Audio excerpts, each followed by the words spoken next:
First up, Chris. Coach, welcome to Tempe. Chris Cartman, Sun Devil Source here. How you doing, Chris? I appreciate that. I'm excited to be here. Doing great. Can you just walk us through what the interview process was like, talking with Herm Edwards and the rest of the coaches, and why you ultimately decided that this would be a good fit for you? Well, had a lot of great conversation with Coach Edwards, and I'm really excited to join his staff. And looking forward to working with this entire football staff. But most importantly, the offensive stack, Zach Hill, Sean Aguano, Prentice, and Adam. So, but the interview process, was pretty much a normal interview process. So, but had quite a few conversations with Zach Hill, and was really impressed. Michelle? I know it's been recent that you were added to the staff, Coach, but have you had a chance to kind of look into the guys that ASU has coming back and what kind of players you might be working with? Yeah, I'm really excited to work with this group. I've watched quite a bit of film, and we got a real good group. We'll just continue to work hard and develop those guys. Jordan? Hey, Coach, Jordan Ham, Sports 360 AZ. When you're able to kind of put your stamp on this position group, what do you want them to be able to do? What kind of brand of football do you want them to be playing? 2 words: toughness and technique. We want to be a real physical group, and obviously establish the run game, protect the quarterback when we're throwing it. Toughness and technique. I pride myself. We're going to work hard on our technique, and we're going to get after it. If you have a question for Coach, use the raised hand function. Next one's for Hode. Hi, Coach. Hode Rubino, Devil's Digest. When it comes to you coming to a new place of employment, is it a fine line to walk between really examining what happened prior to your arrival, looking at last year's film, versus really wanting to give everybody a clean slate? Well, obviously a little bit of both. You want to watch the film, but you also want to give every guy a clean slate. It's a new day, and give everybody opportunity. It's like the old Missouri license plate, show me, right? So I'm going to have every chance to show me what they're all about every day. So it's for work. Christian? Yeah, Coach, the offensive line improved so much in 2020 from where it was in 2019. How do you sort of hope to continue that upward trajectory this year? Well, again, like I said, just developing guys, working hard daily on technique. And to me, repetition is the greatest teacher. We're going to work real hard on all that stuff we're talking about. Mac? Hey, Coach, you've got a ton of experience yourself, and this is an experienced offensive line group that has racked up some years. For an offensive line, there has to be 5 players who are on the same page to achieve the best result. How do you kind of hope to create that unity or bond here at ASU? Well, as an offensive line unit, you got to communicate. So that communication has to be great. We all got to be on the same page. To me, I'm going to coach my guys hard. I'm going to love them hard. And, I also like to do a lot of things when we're able with this crazy pandemic, but normally have the guys over my house so they can hang out with my wife and I and eat, feed them good. So just look forward to all that. Jordan?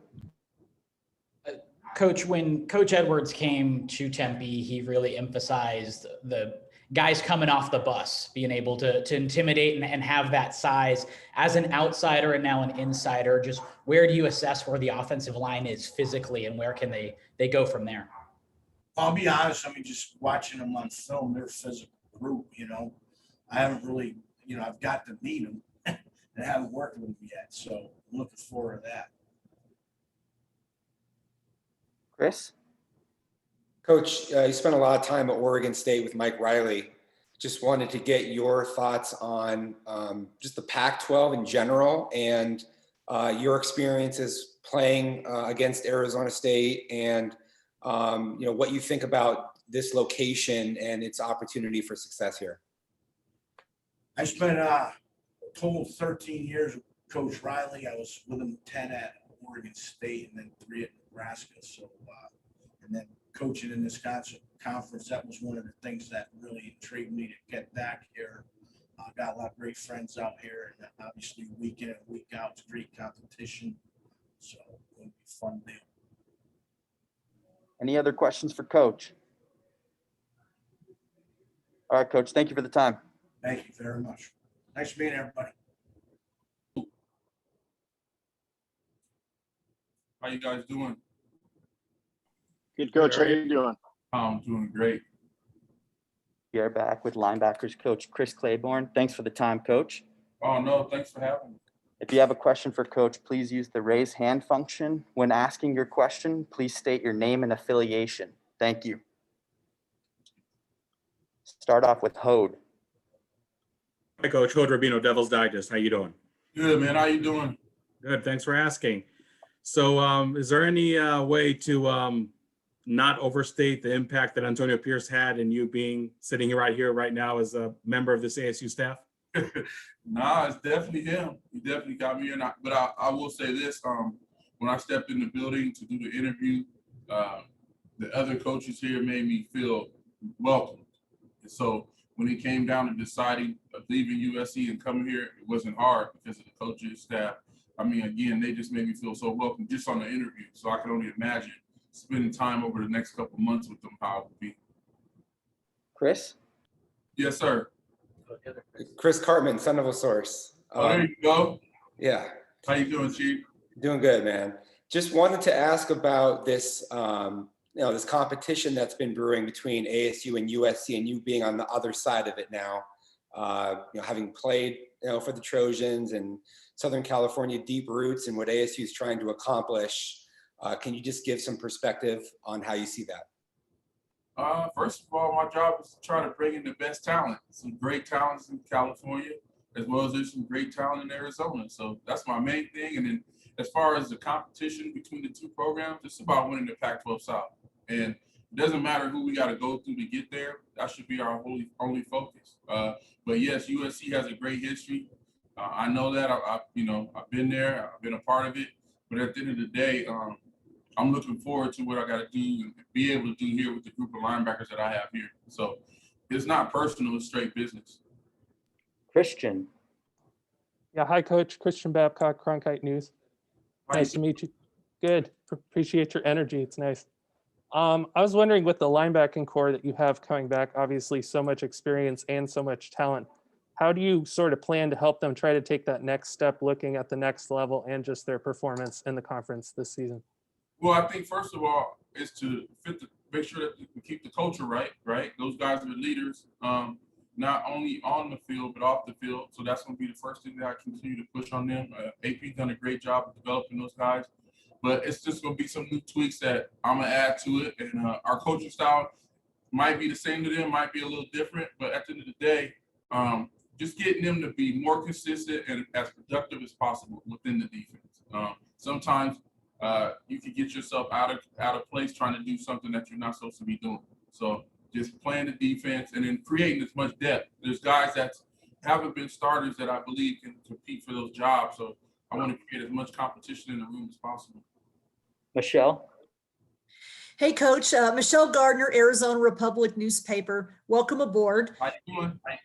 Great. It's great to have you. Obviously, being a Southern California guy, and ASU's recruited California very, very well. Can you tell me about kind of your approach to recruiting? And obviously your ties are going to come in very handy there. Yeah, so my job is to, basically bring in as great a talent as I can at the linebacker position. So that's going to be my focus first. And then help the other guys with anybody else that I know in the areas. I've definitely been there my whole life, and I know a lot of people in this, as well as coaching high school ball. So my job is just to add to the team. Make the team as strong as possible. I want everybody to win on our staff. So anything I can do to help anybody on our staff, that's what I want to do. And I look forward to doing that. Alex. Hey, Coach. Alex Weiner with the State Press. Great to see you. How you doing, man? Pretty good. How are you? I'm great. I was curious how far back you and AP go and what that relationship was like back in California and leading up to now. Shoot. We played at the Giants together. Before that, in high school, it is now. There was no internet, so I didn't get to really know him personally.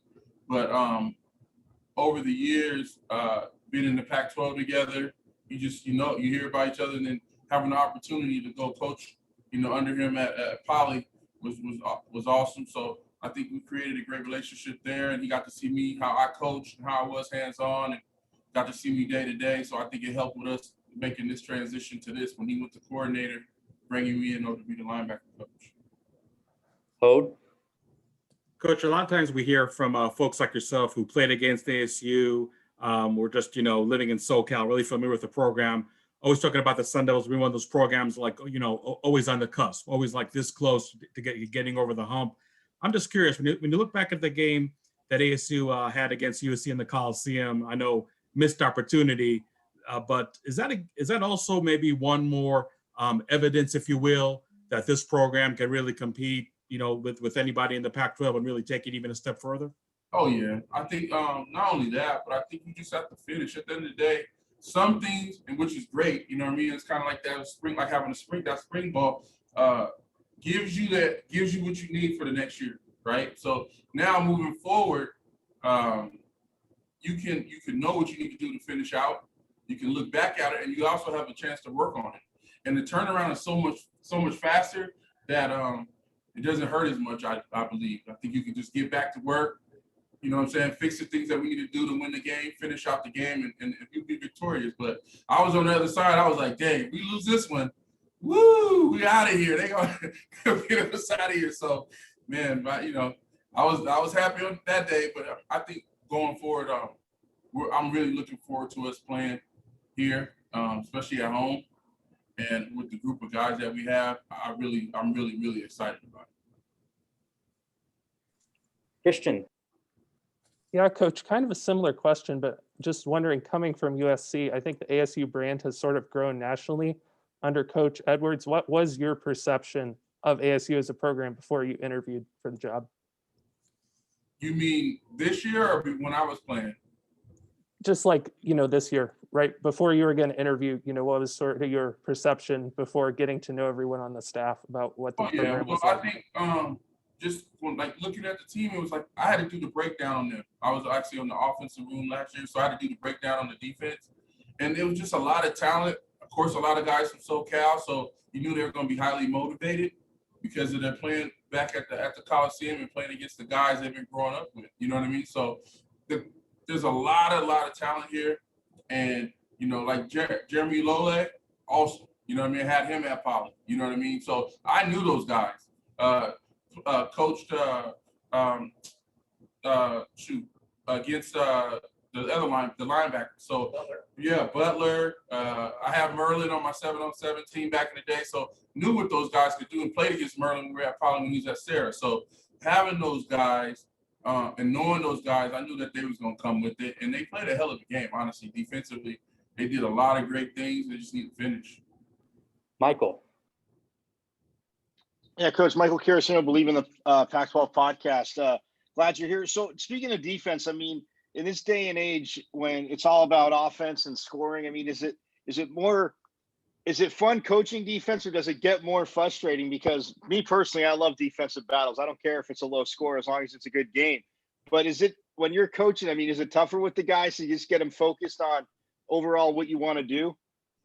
I don't think it's frustrating. I think good defense is good defense. And but the frustrating thing I would say is hard is tackle. They ask these guys to make plays, and sometimes the hits that you can possibly have, which can't be avoided, cost you. So that's going to be a very important thing to teach and talk to the guys about constantly, is tackling, how you tackle, how you finish, you know what I mean? Because those little things come back to bite you in a series or in a game. Any other questions for Coach? All right, thanks for the time, Coach. Works up. Thanks, you. Coach. Thank you.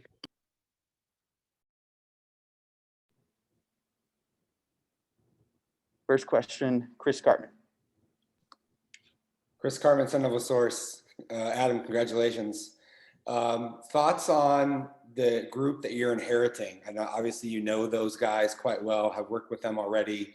Can you just kind of go over what you think about the group right now? Yeah, it's a talented group. I think you got depth at the group now. We're returning Curtis Hodges, who obviously, has had a really good season for us last year, and a guy who physically has all the talent in the world and can be a really successful player. I think has a shot to play in the National Football League if he can put it all together. And returning a guy like John Stivers, who provides some depth for us. Brought in Jalen Conyers, who we're super excited about. Obviously announced his signing today. Transferred from Oklahoma, who's got a ton of talent. Who we're excited about being able to land him. Then you got some young guys like Jake Gray, Ryan Morgan, Case Hatch at the fullback position. So we have some depth, and I'm excited to work with those guys this spring and kind of see who emerges as the top two tight ends in the group. Michelle. Hey, Adam. Michelle Gardner, Arizona Republic. We talked before a little bit about kind of having the young dynamic on this staff with yourself and Prentice and Hawkins, and kind of tell me about what you think you bring in obviously being elevated to a full-time position. It's got to be just a great opportunity for you. It's a fun staff to be on, for sure. It's fun to be with Hawk and Prentice every day, and to be with all those guys. I mean, even I throw AP in with the young guys as well. I try to throw him in there. And even Coach Hill being 40 years old, there's guys all over the staff who are fun to be around. We have our support staff, guys that are young and hungry that recruit really hard, and it's definitely a competitive business. And Hawk and Prentice and I and AP, we're competing all the time in the recruiting world, and who can land the biggest recruit and all that kind of stuff. But it's fun. Those guys are great. Not just fun people to be around, but I learn a lot from those guys, even the young guys. I mean, I learned a ton from Chris Hawkins last year about recruiting, about relationships, about how to get to know recruits and your players. And he's only a couple weeks older than me, so I kind of looked up to him last year, and he kind of guided me through this process. So it's a fun staff to be on. I'm definitely blessed to be on a coaching staff like this. Hode. Hode Rubino, Devil's Digest. How you doing, Adam? Good, how are you? Good, thanks. Spring practice is about to start a month from now. At the end of those 15 sessions, what do you want to see from the tight ends group that would classify this spring practice as being a productive one for your position group? Yeah, hopefully we just see them develop as being true tight ends that can do anything all over the field. One of the things that I hang up in our tight end room is the word versatile. And the definition of versatile and being composed of many different parts. And I think at tight end you're judged on your receiving ability, your blocking ability. You got to be smart. You got to be able to pass protect. You got to do a lot of different things. And I think you bring a guy like Jalen Conyers, who's really comfortable catching the ball and running routes, not really comfortable playing the line of scrimmage and blocking and doing all those kinds of things. So, my goal would be for all of them, Curtis, Jalen, even the young guys, Jake Gray, Ryan Morgan, John Stivers, who's played a lot of football but still needs to grow to develop as true every down tight ends, guys that you don't have to take off the field when you're going to run the ball, guys you don't have to take off the field when you're going to pass the ball, guys that can be real versatile tight ends. I think that's kind of going to be my goal for the spring, and hopefully we see some development. Christian. Yeah, hi, Coach. Christian Babcock, Cronkite News. Nice to meet you. Hey, Christian. I was wondering, you mentioned Coach Hill, and he obviously brought in a lot more sort of sets that involved the tight end than what was run previously on the offense. How do you sort of hope to work with him to expand the role of the tight end in this offense? He's been great, and I think Coach Hill's offense is personnel oriented. So where the best players are the personnel groups we're going to use. And if that ends up being 3 tight ends that are really good, we're going to play 3 tight ends. If that ends up being 4 wide receivers, then we'll probably play 4 wide receivers, no tight ends. And I think our goal as a position group is to be in a spot where we can use 12 personnel a lot of the time and be able to do a lot of things out of it. We did it this past season. We were in 12 personnel, I think over 50% of the time, which is I don't know the numbers exactly, but probably is pretty high up there in the country as far as most 12 personnel reps. So it's a fun offense to be in for a tight end. It's exciting because there's opportunities. There's opportunities all over the place to catch the ball, to make plays, to make big plays in the run game and the blocking game and pass protection, and then to be impact players when the game's on the line and hoping that the ball gets thrown to us. So it's a fun offense. Coach Hill is great. I mean, he's brilliant. He's one of the smartest guys in this building. It's cool to be with him every single day and just learn football from him, especially as a young coach. I'm indebted to him for the opportunity he's given me here and job he's given me. But he's a great guy to be around. His offense is a fun one to coach. Ode. Adam, I know the 2020 season frustrating for 10,000 different reasons, but it looks like when it comes to the recruiting trail that you were able to show enough to recruits out there, whether it's 21 class or 22 class, that this program really has great potential. Is that really maybe less of a challenge than people think it is, that even in close losses and whatnot, you're still able to show the prospects out there how much potential this program does hold and really make it more attractive than people may think it is? Yeah, I think we have a great product to sell, from a coaching staff standpoint with, the NFL model and Coach Herm, and, a great location, obviously. But really, I think, when it comes down to it, a great fit for a lot of these guys football-wise. The opportunity that we play young guys here. We play freshmen. Our players love being here. There's programs around the country. I was telling a recruit earlier today, there's programs around the country where you walk into that program and you're walking on eggshells when you're around there. You got to wear your hair a certain way. You got to dress a certain way. Our players here can be themselves. They love being here. Our players are in our offices. When I came right in here, Curtis Hodges was in my office hanging out, for a while, and Mark Brand had to come grab me and bring me in here. So it's our players are around all the time, and I think that's the culture that recruits want. When we're able to get them on campus, hopefully in the future. That's what we're able to sell. And that's what made it difficult over this past year with the 21 class, not being able to show that side of it, not having recruits around our players.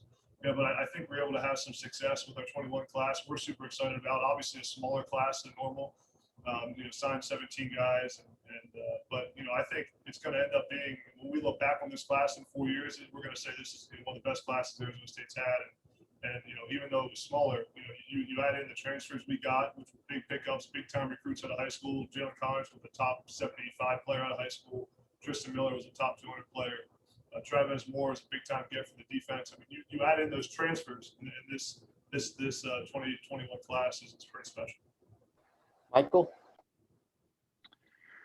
Yeah, Michael Carrasino, Believe in the Pac-12 podcast. Coach, touching on, obviously, Coach Hill's offense that you're saying, working with them, and obviously there's formations and shifts, but how big is it to have that production or that presence of the tight ends and creating even bigger mismatches, seemingly what he wants to do with the offense?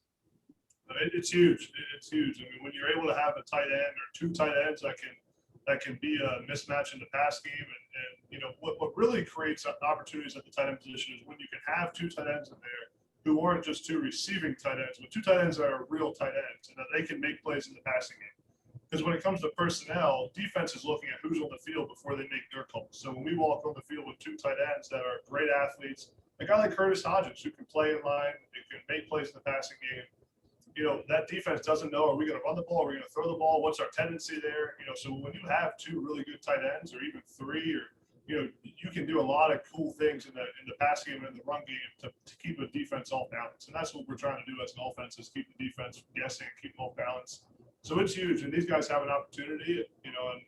I tell tight end recruits all the time, they have an opportunity here. This is an offense that you want to play in. When I was coming out of high school and looking at the offense I wanted to play in, this is the kind of offense I was looking for. And now it's just up to someone, to go in and take the reins and be the guy that can catch 30, 40 balls in the season. Christian? Yeah, Coach, you mentioned Jalen Conyers, obviously a huge addition to your room. What will you sort of be looking for moving forward in recruiting when you're trying to go out and get tight ends that fit what you're looking for in your room? We're looking for length, first of all, so tight ends that are, 6'4.5" plus, hopefully 6'5", guys who probably basketball players in high school, super athletic. I feel pretty confident in our ability to teach a guy how to play in the line of scrimmage and teach a guy how to block. Really that comes down to needing to have a mindset. And then after that, once you have the mindset to do it, we can teach the technicality and the technique that goes into playing in line. That's again, an example is Jalen. We took a chance on Jalen, knowing he probably hasn't really played real tight end, but then we can teach him how to play in line. So normally you're looking at those kind of guys, big, long athletes that can run, that are natural ball catchers, that have good body control. And that's really what I'm looking for. The first thing we look at on film is receiving ability. Can a guy be an athlete that can stretch the field? And then is he tough? You know, is he going to be willing to come in here and stick his nose in there and learn how to block? Because I think we can teach him that part. Any other questions for Coach? All right, thank you, Coach.